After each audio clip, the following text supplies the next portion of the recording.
Want to sell internationally? Expanding too fast without knowing the rules could get your merchant account shut down. Here's a quick way to stay safe.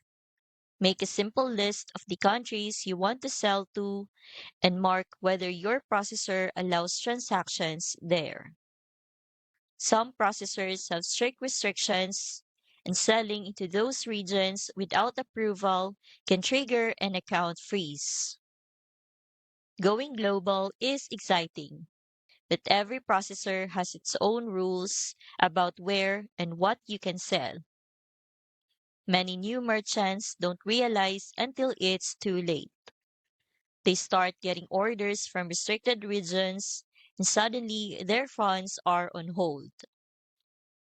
By checking policies in advance, you will avoid expensive mistakes and keep your international expansion smooth. With EasyPay Direct, you don't have to navigate this alone.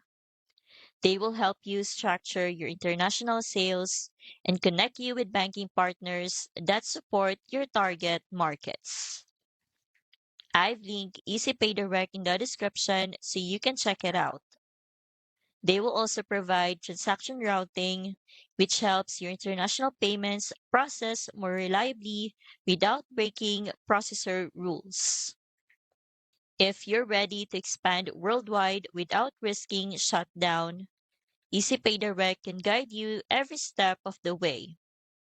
The link is in the description when you are ready.